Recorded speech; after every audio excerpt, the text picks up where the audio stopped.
Mga 8 taong gulang ako noong ako ay nakaranas ng malaking pagbaha sa aming lugar. Ang naramdaman ko napakasaya namin dahil yun ang lagi naming hinihintay dahil mga bata pa kami, para laging walang pasok.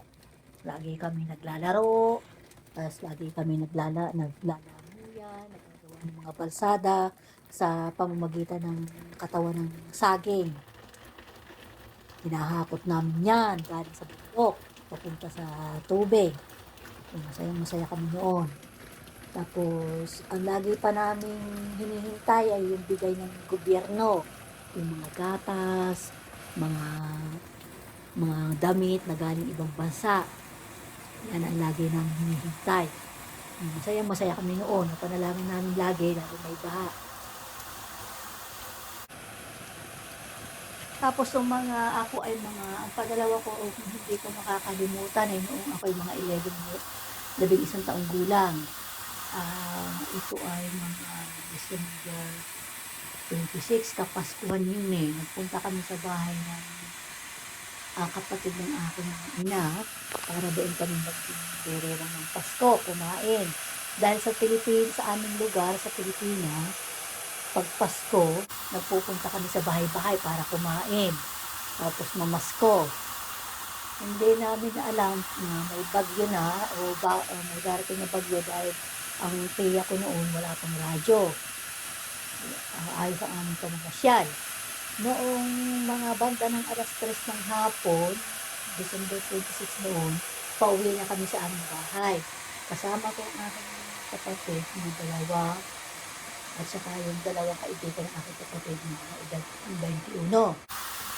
Ngayon, hindi namin alam na ang bagyo, ang baha ay darating ng mga 3:30 ng hapon.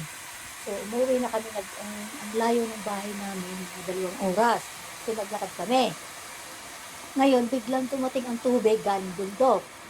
So, bahang-baha noon.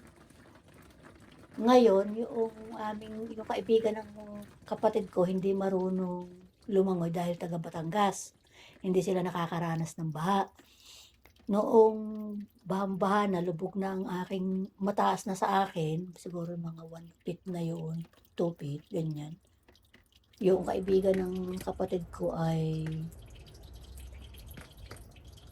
matangkad yun, so hindi pa lubog. Ngayon, kami naglalakad, kapit-kapit kami para hindi kami matangay ng agos. Noong yung kami tatawanan pa dahil marunong kaming lumangoy, masaya, mga kapatid ko, tatawanan kami. Hindi namin alam na yung kaibigan ng kapatid ko ay paiyak na nerbiyos. Kinuha na yung prayer book at saka yung rosary, dasal ng dasal.